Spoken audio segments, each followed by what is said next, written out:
the Radio Misfits Podcast Network. From the birthplace of modern winemaking, Sonoma, California, welcome to The Winemakers with your hosts, Brian Casey, Danielle Langlois, Bart Hansen, and Sam Katuri. Hey everyone, welcome to The Winemakers. This is Brian Casey. We are in Walla Walla, Washington, visiting with some of our friends.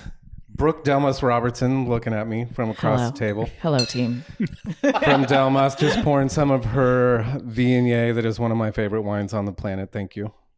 We have Kelly Cornett in the house from a Cork in the Road podcast. Just flew in yesterday from Atlanta. Tell us about your last 48 hours. It's been absolutely incredible with a lot of wine and a lot of good people. I want to live in Walla Walla. That's what I'm going to do now. Yay! I'm going to move got here. our hooks in you, and We're now you're going to retire. recruiting. Yeah. Yes. Very limited Everything is sleep. so walkable. You can go to coffee. You can get your margaritas. You can get your bagels. You can do it all right here. And wine. Absolutely. It's perfect. So the And reason, record store. that's right, hot poop. And the reason we're all in town is, of course, for the blood of gods. Whoop, And whoop. we got Stacy Buchanan in the house.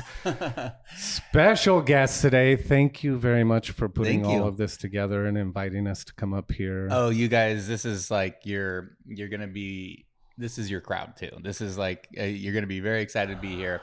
And I'm a two-timer on your show, I just realized. Brooke, is you're true. a two-timer, I think. I am. I don't know. Alum. You know, I always think about like when people are hosting SNL and they're like the 5-timer or the 6-time club or whatever. We have very few of those. I think there might be a couple people that have been on 3 or 4 times. But yeah, Brooke, I think I was down in Sonoma. I was down there, yeah. So that's why I got like roped in. It's like, what are you guys doing today? Oh, we're doing a pod. Oh, cool. This is I kind of sit in on unusual it? for us to bring the equipment up. That's true. We are on location in Walla Walla. We are offsite. In Brooke's new tasting room, which is, what are we at, First and Main? Yes, First in Maine. We are right on the plaza. So we are dubbing this place Delmas on the Plaza. Cool. So the first ever foray into the official world of retail. Up until like last year, people couldn't taste the wines before buying them. So now we actually get to invite people into a space, sit down with them, taste people on the wines, and then they can walk out with one bottle if they would like. And people, around the country listen to this podcast, and most people, so let's generalize and say that they know Le Cole, possibly, Cayuse wines, maybe Charles Smith Roti. wines. But just like when you come visit Sonoma, there's the big players in the house that have distribution that people see, but then there's always the super cool, smaller producers. And you have been one of those that I think first time I had your wine was maybe if it was on the Girl in the Fig wine list, or maybe it was at Hospice Terone down in Paso. At one point, and then Sonoma's Best had it for a while. So, Okay. Yeah.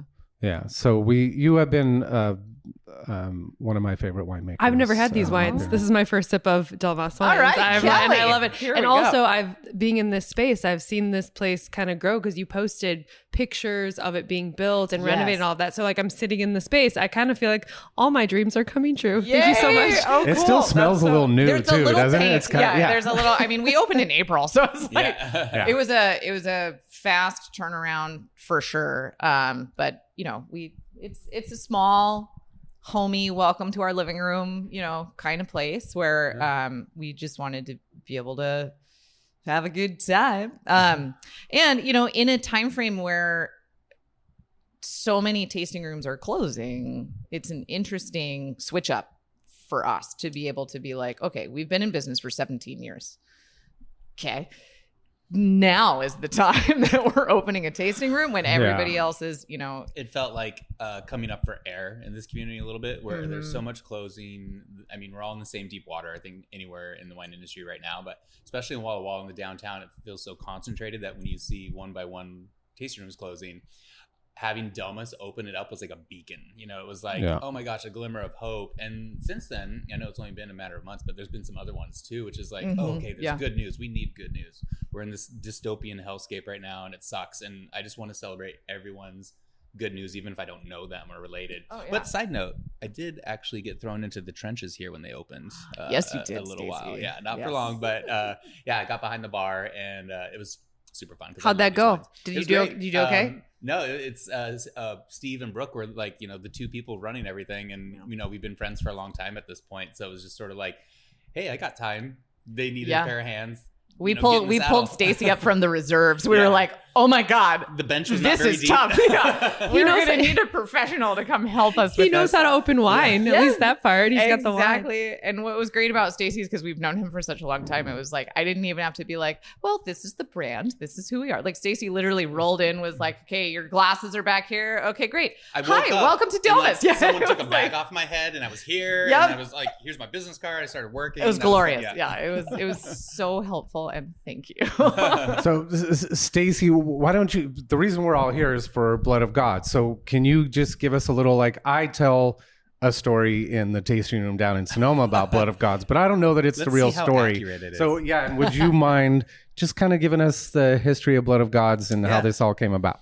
So I'm originally from Walla Walla, and so it's kind of fun as I could sort of speak to growing up and when you're a teenager here in the middle of nowhere in a nothing town, and there's an almost literal, not hyperbolic, tumbleweed going across Main Street. Yeah. And getting that angsty urge to get out of your hometown. And I really was into freelance writing in high school. I started writing for bigger and bigger magazines, which culminated in like Thrasher, alternative press. I come from, my bread and butter is punk rock and skateboarding and crazy music. And from there, I did leave the nest. I left Walla Walla, and here's some foreshadowing. In '99, there was 13 wineries at the time.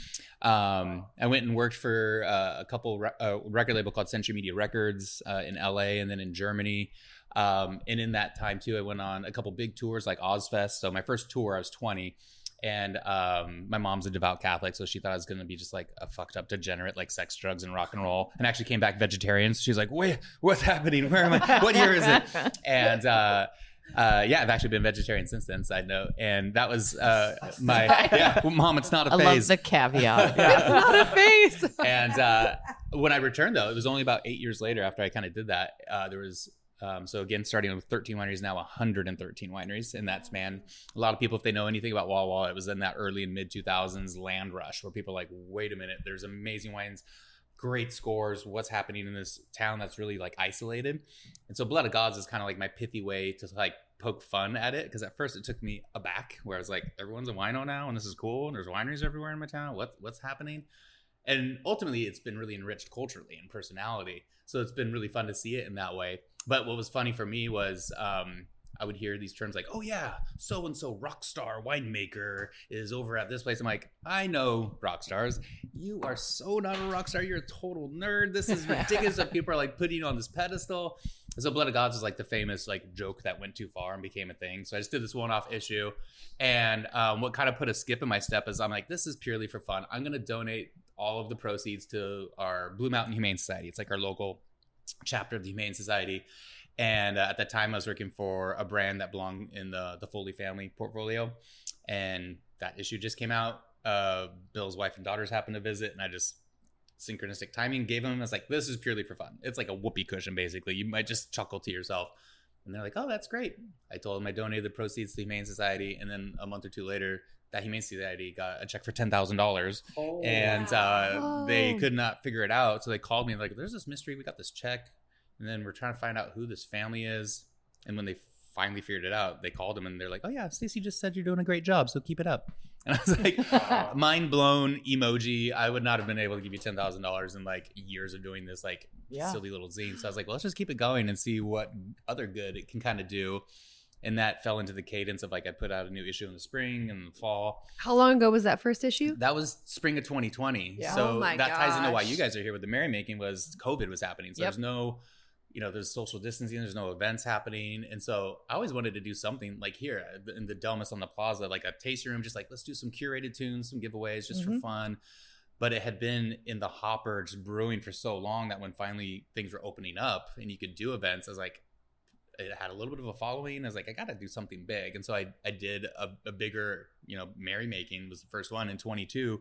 And it was like sold out. I was like, oh my gosh, I guess this has to be an annual. Was that at the Whitman too? Or where did you do the first one? That was at the Powerhouse Theater, which is just like 5 blocks down. And how many people at that first one? It was a smaller venue. So maybe like 250 to 300. That's a lot of people. Yeah.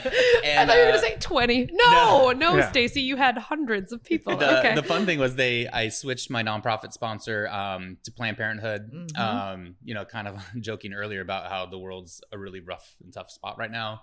Coming from punk and skateboarding, I just love the misfits, the black sheep, marginalized people, whoever you are. I hate racism, sexism, xenophobia, and I know we're outnumbered in this panel right now, Brian, but women are kind of second-class citizens in this country, which is bullshit. And Agreed. I don't want to be complicit, or at least like use this to kind of push the dial. And so to date, they've raised over $50,000 from the merrymaking, which is great. And this year's looking like it'll be the biggest one yet. So I'm excited. It's only cost me my sanity, but you know. How many people are coming this year? Doing good work, Stacy. Thank you. I think it's like between 600 and 700. That's a lot of people. Yeah. I mean, that's including the participants, because I actually have a lot of wineries and a lot of folks this year. So Yeah, inclusive you of do. that, it's probably like And great artists. And, fun artists, some cool vendors. Yeah. Well, and I just love walking around this town and all the shops are supporting you, not necessarily wine shops, the eyeglasses store, like the bakery. Someone and had a whole display, like a Yeah. whole Oh, mock-up in the window. Ben, amazing. It's Well, just like blood of glass, that's a blood of little glass, blood of glass. nepotism there. Yeah.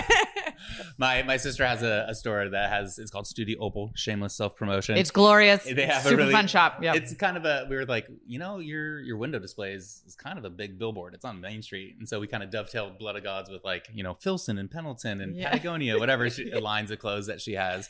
I did see that. I was like, is this a clothing store? Yeah. But it works. It caught my eye. It's fun just because I feel like I just want to like think about the hometown team too, and like include everyone, or just I don't like it's pervasive in the wine industry is ego. So I just want everyone to feel like, hey, if you're not a model or if you're not rich, that's cool. Like those are like my people. So like no matter who you are, you're welcome. You can come here and hang out. So yeah, that's kind of like the super short version, I think, to where we're bring us here today. Well, to have that many people, I think a lot of people don't understand where we are, like in the world In right the now. world. Where are we? Who are we? Where are we? Well, What do we You know, do? and what I mean is, like, Yeah. when you come to Walla Walla, you gotta want to come to Walla Walla. It has to I be had to- intentional. I had to take Yeah. a connecting flight. I live in Atlanta, Georgia. We do not connect. Okay, like I don't take You're in the connecting hub flights. already. Okay, Exactly. Yeah, so that was like, oh, I'm gonna need to stop we somewhere joke, first. It's like this we're an isolated place that's smack dab in the middle of every major Northwest market. So right now we're at First Domain. If you go 4 hours straight west, that's Portland, Oregon. If you go 4 hours east, it's Boise. If you go 4.5-ish, let's say northwest, that's Seattle. So to your point, Brian, no one just happens to breeze through town like, Right. what do you guys do here? Oh, Blood wine? of Gods Oh, is going on this interesting. weekend. Oh, Let's cool. go. Yeah. Yeah, no, Because it's, that drive is not an accidental, I was driving Yeah. for 4 hours and I stumbled across something. No, it's really remote. So to double down on that number, not to sound too self-aggrandizing, but there's like 19 states represented between people that are coming. So Yeah. it's pretty cool. I mean, yeah, some of them only have like a couple people, but it's like neat to say someone's coming from You only need one. New York or Yeah. North Carolina or Pennsylvania or Atlanta, Georgia. Right. There's two of us from Atlanta. Yay! and how did you pick who is pouring? Oh, it's kind of like making a mixtape for your friends, Okay, cool, It's yeah. kind of how I think Yeah. about it.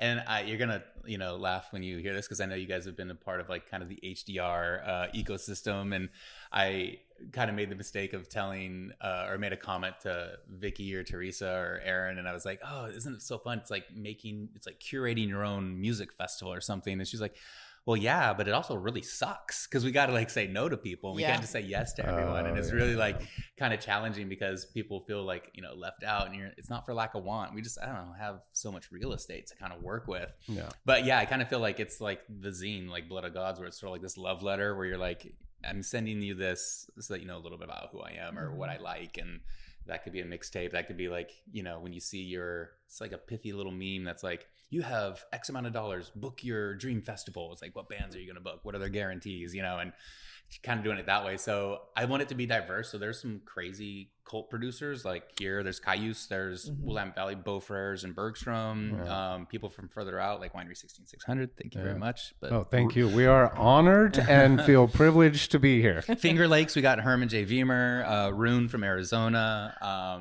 So new exciting brands, deep cuts. Yeah, it's like a cornucopia. So I think no one we'll ever be left wanting. There's going to be something for everyone. It sounds like such a cliche, but it's true. There's so much that I have not ever seen or tried. So I was looking at the map of the setup, and I was like saying out loud to Jasmine and Brian this morning, oh, I haven't had them. Oh, I've heard of them. Oh, it was exciting to see the collection. So it looks very curated. Yeah. Nicely done. Nicely. It's like you know what you're doing or something. I mean, and things go sideways on you, people have to cancel, not for, always lack of want, but it's just like, oh, this plans changed or things. Right.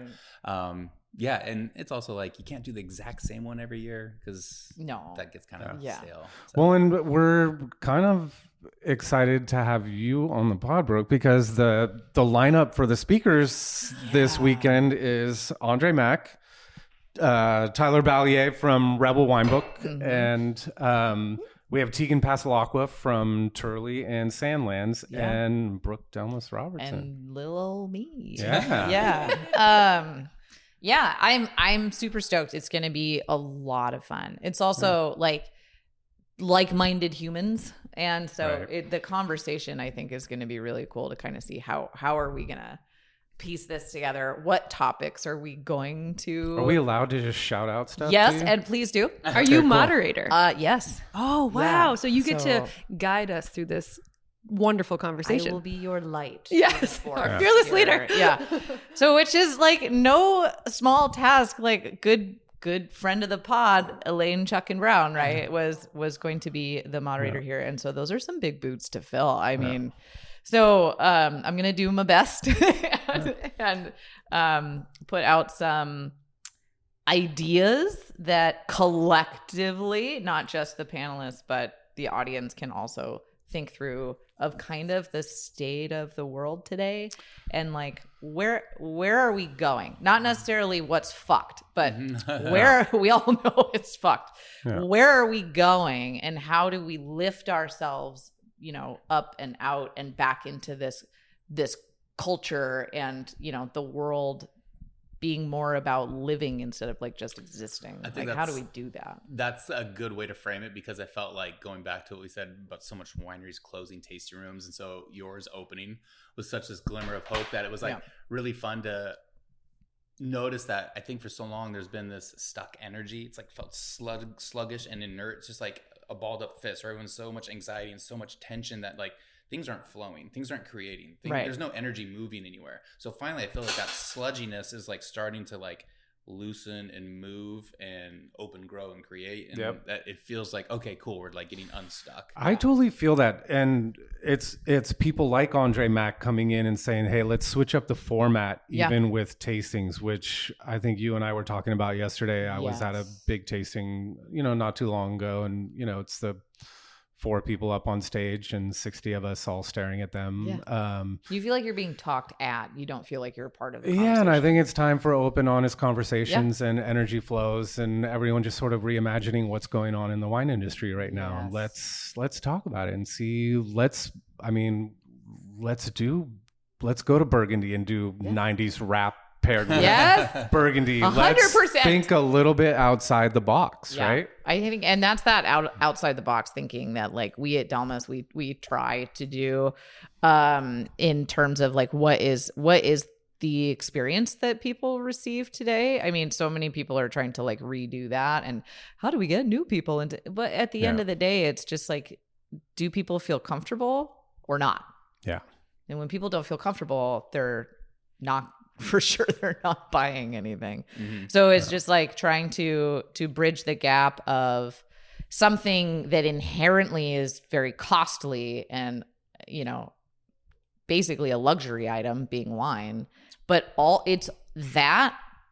it's also friends sitting around a table, sharing a glass, sharing a bottle, not even necessarily aware of what the wine is, but it's facilitating conversation. 100% creating events. We had this conversation with Artie Johnson a couple days ago, and we were talking about, look, the pandemic kind of sped up this whole cocoon process of people staying at home and ordering DoorDash, and they're by themselves, and so they're not popping bottles of wine because it is a very communal thing. Yes. So it is kind of on us, and this is where Kelly shines. We are so jealous of what goes on in Atlanta. If you guys haven't been to Atlanta, what goes on in Marietta and Roswell and Buckhead with her and all the professional people there.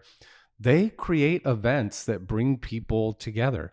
And this is what we got to do right now. We have some fun there. We do. There are so many times, though. One of my venues is this 55-person theater, and I will always start the events, who's ever been to a wine tasting, and I still get people that have never been to it. This is their first wine event ever. I still get that. And so you just have to create those spaces, the opportunity to access wine that seems so, I don't know, intuitive, but it needs to still happen. And a lot of those events activate those spaces, invite new crowds, invite people with different interests. That's why Blood of Gods, to me, it already combines so many other things. There are going to be people here that come for the art or come for the music, and then they're going to discover the wine. Absolutely. I think it's like almost, you have to be a little bit culturally agnostic, where you're like, this is almost just like a cultural experience. It's a spectacle, whether it's coffee and hip hop or whiskey and it's like whatever. These things just kind of like help, because I think with wine, we had this conversation with Tegan the other day. It's like you can't just assume if you build it they will come. It's like you kind of have to be a missionary. You sort of have to proselytize, like, this is cool and you belong here. So I'm like reaching out and reaching across the aisle to you and putting us in a haunted hotel. I love that so much.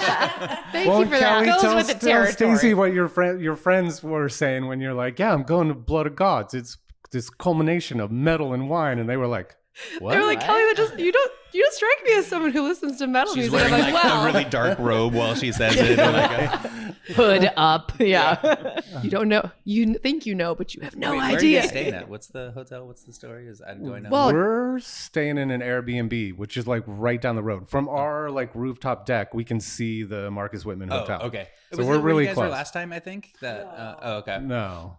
But we have a rooftop. We it's found really a place high up. that looks like an Escher painting. It literally has 4 sets of stairs. So Glorious. No elevator. Of course. No elevator. Late at night, getting back. Brian's freezing because the heat. Oh, I'm on the ground floor, so it's like 30 everything degrees in my room, and then Jasmine and I are up top, and we're like, it's really sweaty up here. What's going on? Brian's like, when you have it set, I'm like, I'm so sorry, but I need it to be a lot. We got to chill this down. But we walked into the hotel while they were saying, like, you got to see the place. The place is a vibe. Like, the whole venue for tomorrow's event is that. And so I walked in and I was like, I feel like I'm in like the Haunted Mansion episode. It has that the ride The at Disney wallpaper, World. And some of the artwork, Jasmine pointed this out. Some of the artwork is halfway peeling off. Like, that's the look of the artwork. It's like the paint is falling, and I'm like, this all makes sense. And the phone booth. The phone booth, yeah. So it's good choice on venues. Marcus Whitman, give them some flowers. They've been awesome partners, and I think they kind of understand that it's a labor of love, and the proceeds going to Planned Parenthood's a big deal, but also I think they want it to be successful because this is a time of the year where it is so hot. You guys just referenced that tourism does dip a little bit. It does. For about a month or two in the summer, because a lot of people in our feeder markets like Seattle and Portland are like, it's finally hot enough. We're just going to go to the lake or go find some water and hang out. Yeah. So I think they love it. They're like, oh, you're bringing people here.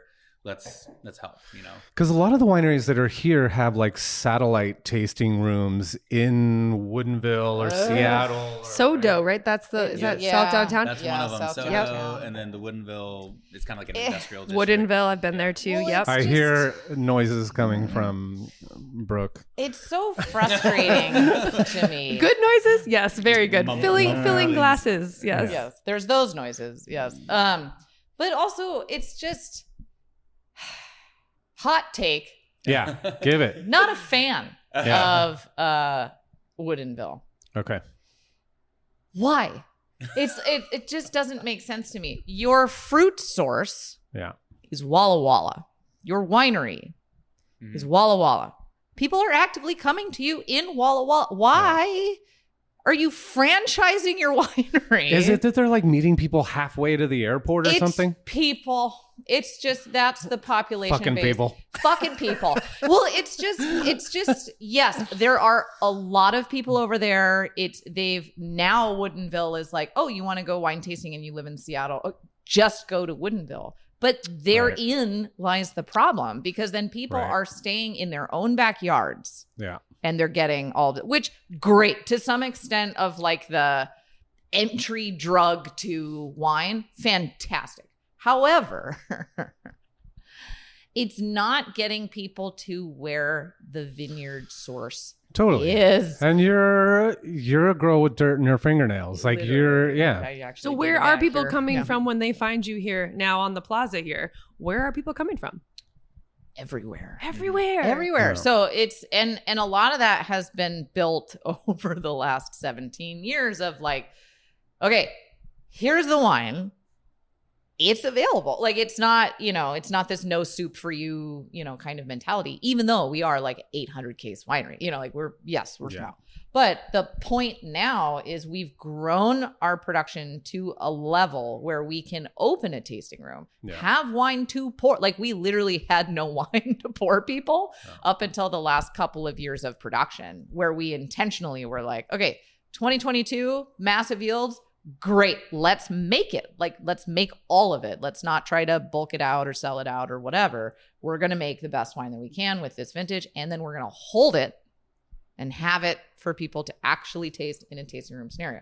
So, but for me, I'm very much like Kevin Costner in a cornfield. Like, I want people to come here. Like, I want people to come to see this space and to go to the vineyards and see the Rocks District and break an ankle, walking through the terroir. Some of my favorite photos from the last time we were here was hanging out with you out in the Rocks District, and that's why we need to take Kelly out there today. I wore my sneakers today. I'm not going to. I did not wear heels. Not even boots with heels. I've got sneakers to protect my ankles from the rocks. This is a professional right here. I knew what I was getting into. Exactly. But yeah, it's until you see it, and that's I think the main disconnect that people in general have with wine is it's in a strip mall in Woodinville.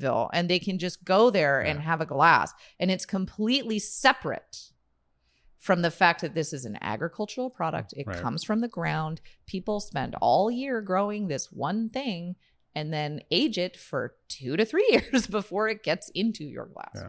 All of that is taken out when you just walk into a tasting room that is so far from the source. Fair. Yeah, I feel that's like my only taking problem. A punk band from CBGB's and having them play inside the Guggenheim or something like what? Yeah, what a joke! Exactly, you're ruining the experience. You're like, this isn't really, It needs to be dodgy a little bit. Right. Like there needs to be some spider webs in the corner. But that is like the magic. That's like the razzle dazzle, and that's like I almost like to be willfully ignorant to know that there's stuff beyond what I know, and I just consider that the magic, whatewill it is. It's the magic. But it's especially true here because what you're growing in is so different from, we will sometimes compare it to Chateauneuf, but it's even way more insane than that. Exactly. I tell the story of Walla Walla to people that come into the taste room in Sonoma. Yeah. And I talk about how fucking batshit crazy you guys are. I'm like, these people are growing in rocks. In a good way, right, Brian? We have a vineyard called Muchas Piedras, but we're like, it's nothing like what they're doing up in Walla Walla, and you have to see it. And the way that it influences the aromas and the flavors of the wine is you gotta be there and lick a rock. And it's kind of one of those things of like, I will lick a rock later. Oh, you're gonna lick a rock on a t-shirt in the future. Yeah, we've got a few for you.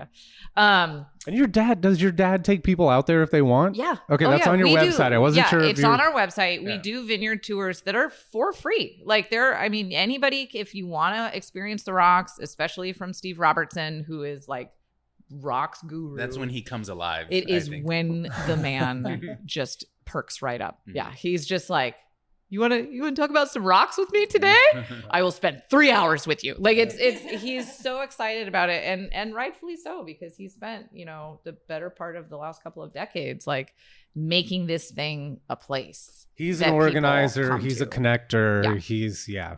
He brings people together. And like next weekend it's like July is really cool in Walla Walla, people. Next weekend, on top of the Basalt Bash or the Blood of Gods that we have this weekend, we have the Basalt Bash, which is the Rocks District wine growers foray into events where there's auction lots of 10 case each, lots from wineries, all using Walla Walla Valley fruit, importantly, because that is not a guarantee in this part of the world. Yeah. Walla Walla Valley fruit collab lots. So breweries do this all the time. You know, there's like the 3-way collab with like, what is it? Damn it. Now I'm forgetting it. Oh my God. Kelly's the beer drinker Oregon in the crowd. Coast. I'm Not like, Georgetown. Mostly Guinness, if we're being honest, Brian. But yes, I do. But I do drink. And also, like, we just see that a lot. There's a Texas, Joker. Nope. It'll come to me. Right? See, in Austin. It's not coming to me. But there's like Austin and Atlanta. They do some collabs. Like I've seen that happen. So, but not as often in wine. Not like you're not seeing that. And that's the thing, is that's what we wanted to kind of flip on its head. Again, like this idea of like bringing people together. Well, if breweries can do it and do it frequently, why can't wineries and winemakers be like, hey, I have this really cool site. You have that really cool site. Yeah. These two things have never been blended together before. Yeah. Let's put a little, 30-gallon lot together and then auction it off to the people. Wait, who are you hooking up with? So we're with Zine, which is Borderlands Vineyard. And so it's like East Side, West Side Rocks District. So these two sites have never been blended together before. Cool. So it's really cool. Hatfields and the McCoys. Yes, exactly. Yeah, totally. And do you bottle it? Yes. Oh, that's awesome. And it gets auctioned off at this Basalt Bash thing. So there's only 10 cases per lot. Like Bionic Wines is doing a Grenache lot this year that is unlike any Grenache he's ever made before. So it's like these are truly one-off wines that only 10 people get, period, out of like each lot. So it's all of the proceeds for that event as well go to fund mental health services for the Milton Freewater School District. So it's in our local community, a need that has not recently arisen, but needs to be addressed. And so the community is always our focus as wine growers because that's where we live. And is this first annual? Second annual. Brian, okay, can cool. we extend the Airbnb? Can we stay till next? Can we just? What do you think? Right after Artie's going, and I was Artie has a lot. Lartesiak's got one. I'm thinking, how much longer can I stay in Walla Walla? If I just keep that room at the Airbnb, do you think I can come? This sounds absolutely. Your legs are going to be so toned by the time you leave that Airbnb. 4 flights, 500 times a day. Exactly. Yeah. Yeah, but it's a super fun event, and bidding is online, basaltbash.com. I mean, cool. It's all, if you search for it, you'll find it. And Brooke, we didn't even talk about the Viognier. Tell me, Viognier. We started with Viognier in the glass, and I watched Brian smile. He put his nose in there, and he just started smiling. So yeah, what did we start with? Well, thank you. So 23 Viognier.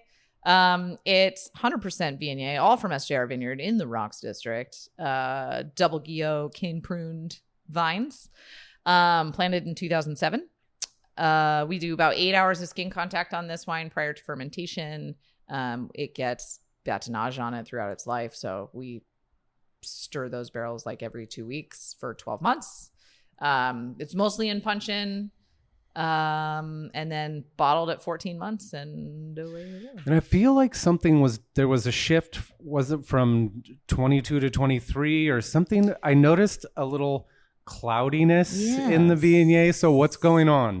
So it's unfined, unfiltered. Yeah. And 22 was just a bonkers year on so many fronts. But we had some stuff going on with bottling, as we basically had to move our location from where we were to another spot. And so after we ended batonnage and all of the leaves settled to the bottom of the barrels, we had to pick them up, put them on a truck, and move them. And so instead of correctly waiting, another, 6 months even, I don't know what it would have taken, but we bottled it right away, which was not ideal. So you live and you learn. Everybody makes mistakes. It tastes fine, the 22, but it's just like, well, God damn it. So it's very frustrating for me. It's like the worst thing that's ever happened, and hopefully continues to be for my wine career. It still tasted great, smelled great. It just had a different look. It just looks different. I just wasn't used to it. I was like, oh, maybe Brooke is doing something some a little natty different. Wines. Right. Yeah.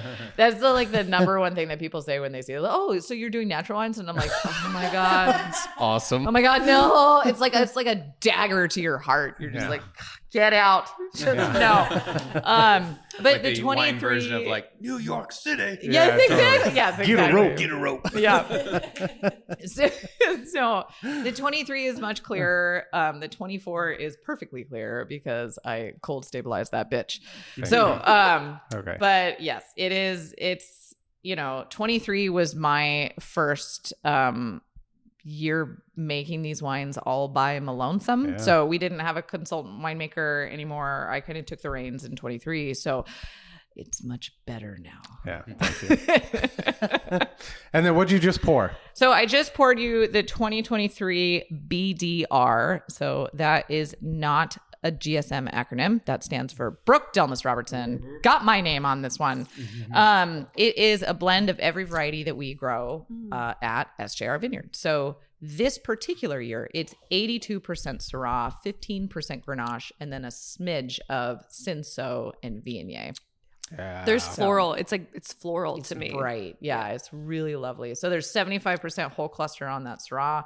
And then we have 600 liter barrels that the demi-muses that we age this guy in, and for about 16 months on that one. And I want to show Kelly the Cinsault. If is there like a pin we can put on our map so that I can show her that vineyard? Yeah.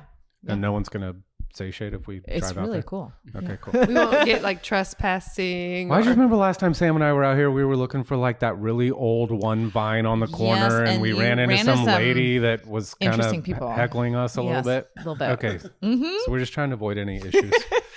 No, you have full permission to be on property. So, Okay. Yeah. Okay, cool. Thank you. Cool. So I get to see this, and so The Cinsault's really cool. Yeah, Okay. It's just prior to veraison right now.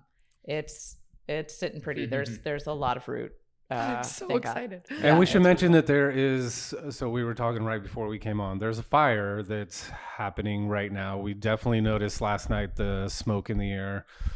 The night before, Jasmine and I sat on the roof of our Airbnb. We had it was like 40-mile-an-hour winds with thunder, lightning, and it was pretty rough. Sprinkling on us. You all have, everybody here. I'm like, okay, you're in wine country. All of you have some sort of app on your phone. It's the same one. You're looking at something that's showing the fire. All of you have this. So Yes. what are we using to look at where the fire is? It's Watch Duty. Watch Duty. Yeah. Okay. So, but that, like, you have to have that, and that's happening. You're like, oh, it's about, what'd you say, 5 minutes from one of the... It's about, it's one of the vineyards. It sparked up about 5 minutes away from where our vineyard is. And That's wild, Brooke. there's like 600 acres right above us too. So it's that's why we're in here smiling and laughing. Okay. Exactly. So thankfully for us, but not for others, the wind is going in the opposite direction. There is an evacuation order for parts of Milton Freewater right now. Like, this is just a scary time, but not dissimilar to California, right? It's like, you guys are well versed in this.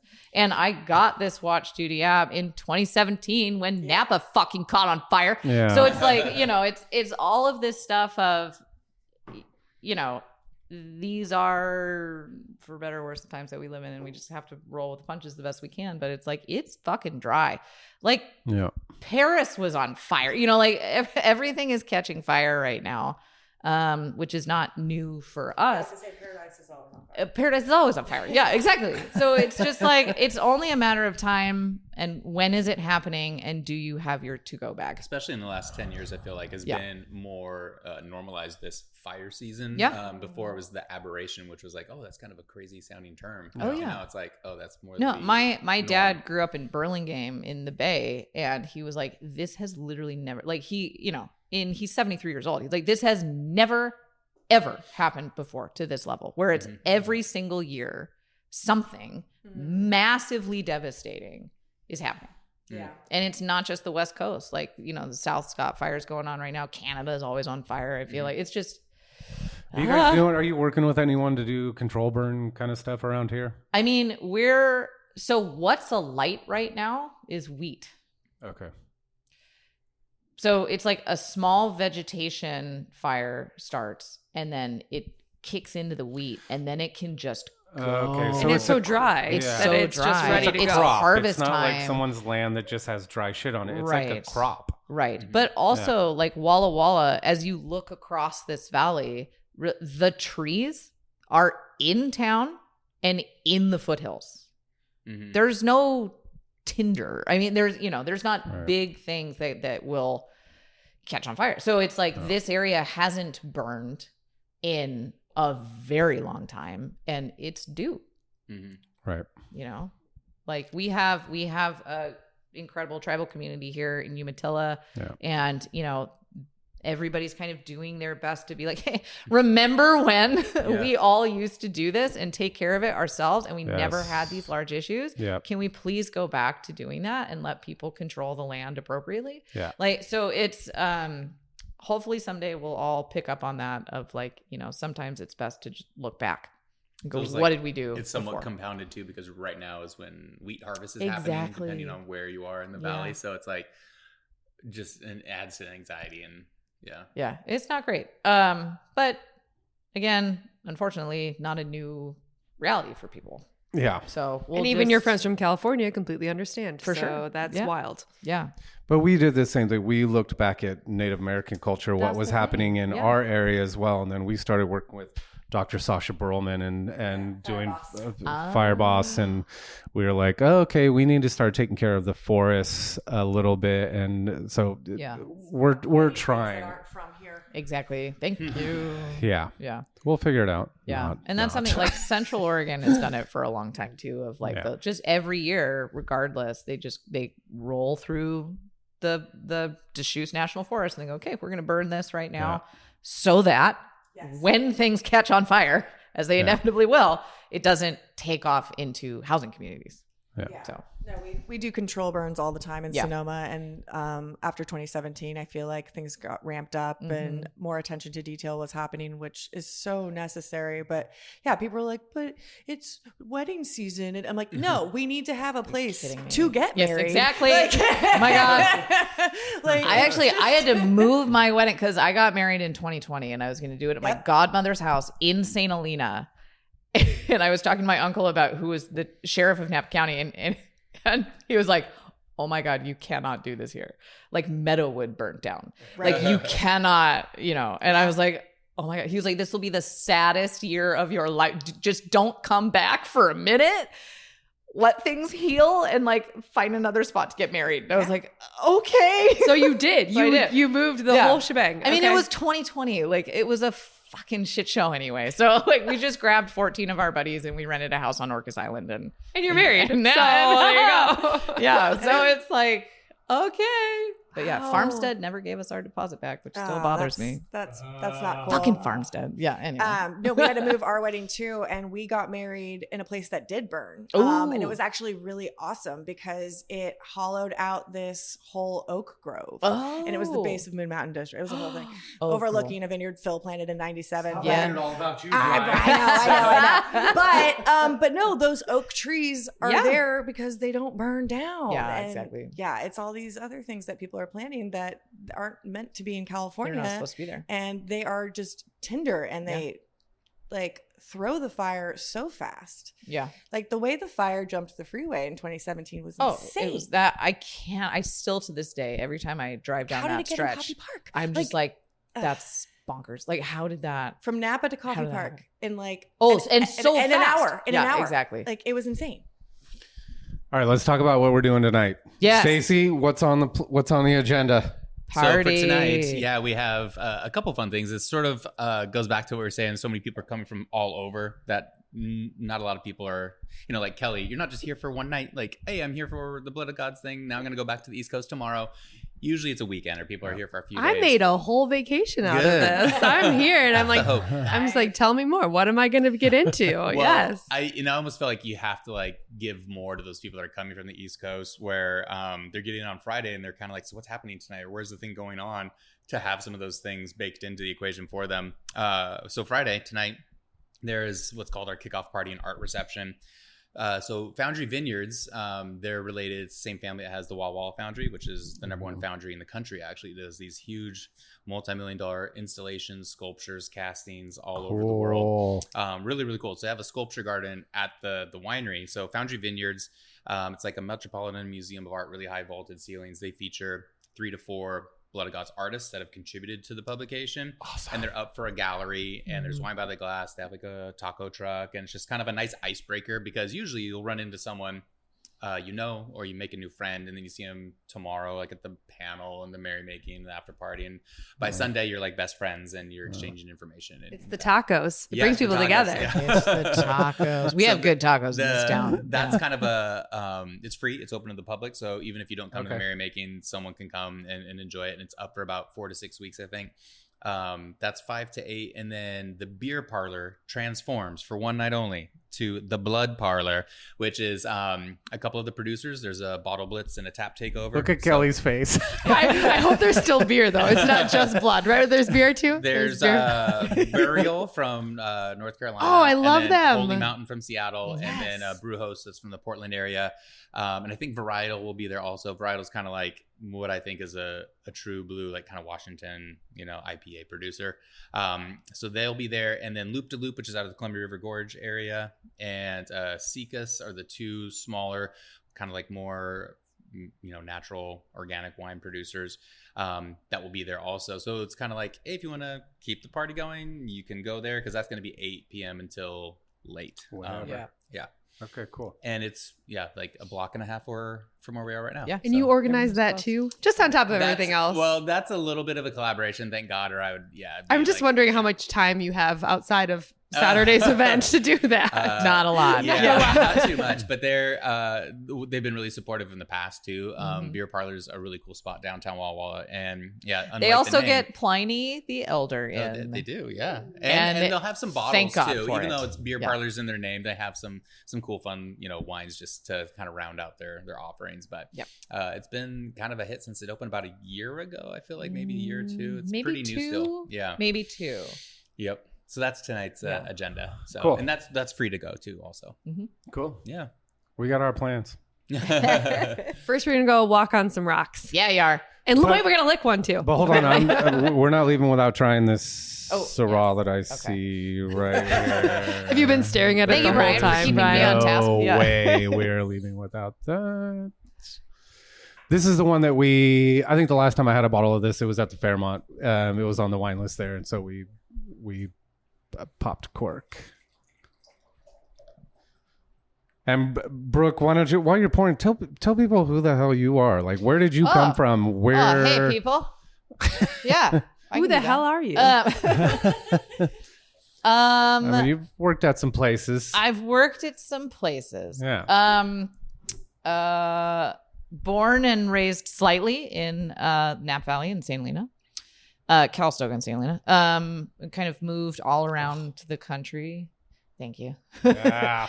And it had always been kind of a goal of our family to get something like what we're doing right now going. So we planted SJR Vineyard in 2007 in the Rocks District.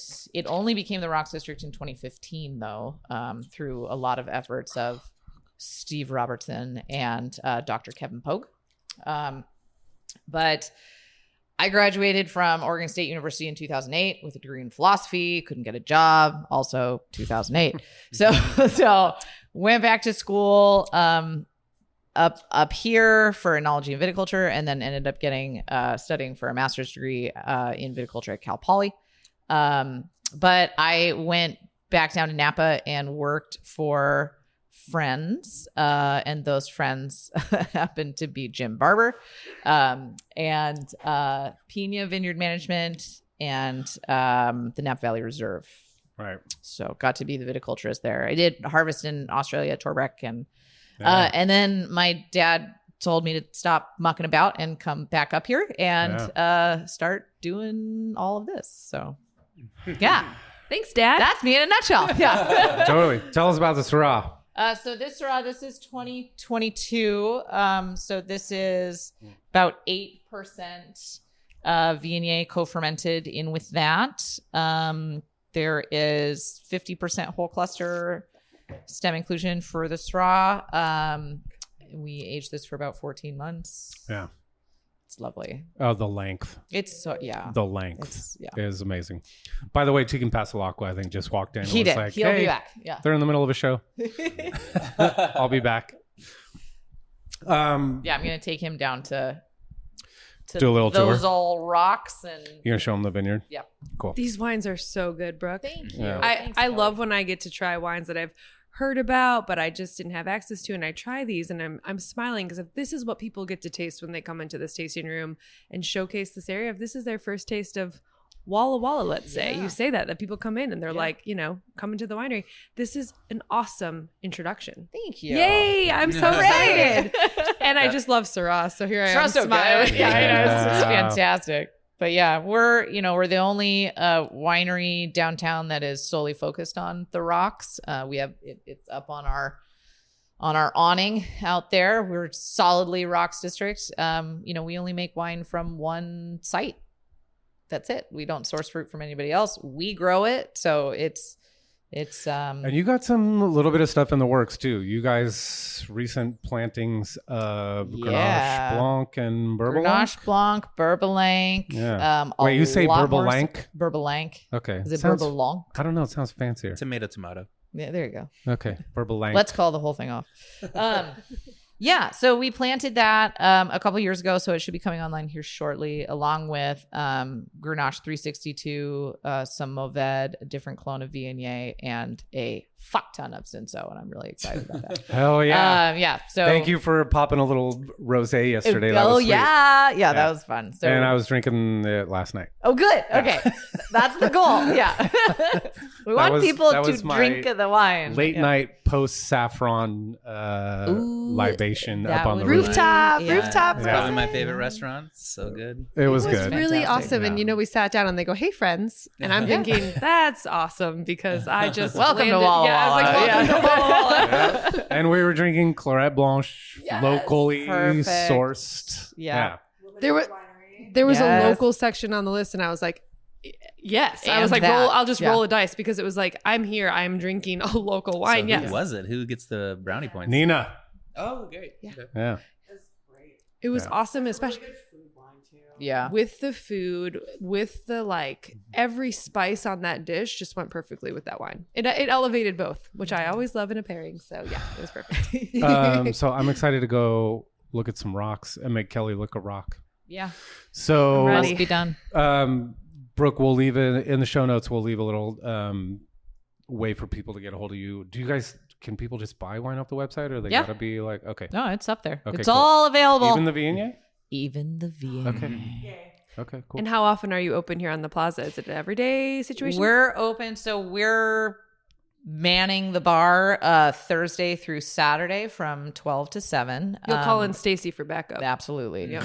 But think he's but gonna need a we're little rest after this weekend. Yeah, we're gonna give Stacy a break. But we're open for appointments any day, anytime. If I am available, I am available. So Super we'll cool. make that Okay, happen. that's awesome. Yeah, but I can only sit in a room for so long before. So that's why we have Thursday Right. through Saturdays. I'm also running the vineyard and making the wine, And being So- a mom. and also a mom. Yeah, so there's that.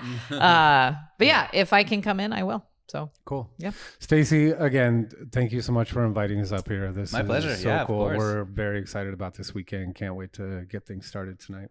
Awesome. Yeah, I'm glad you're here and have a blast. The Prime Directive is fun. So Yeah, let that yep. be your North Star. And we love how this whole situation happened where Kelly did a review yeah. of one of our wines in the zine. And then I was like, you should really come to Walla Walla. But yeah, I need to get after I know you're wrapping up, but give me how'd you guys cross paths and that whole story, how that unfolded. And I don't even know. I actually feel like it was you. I probably need to clarify this. I think it was my husband's choice in the itinerary to go to 16600. It was like 2017, maybe something like that. He was helping me make my Sonoma. He goes, I've heard of this place.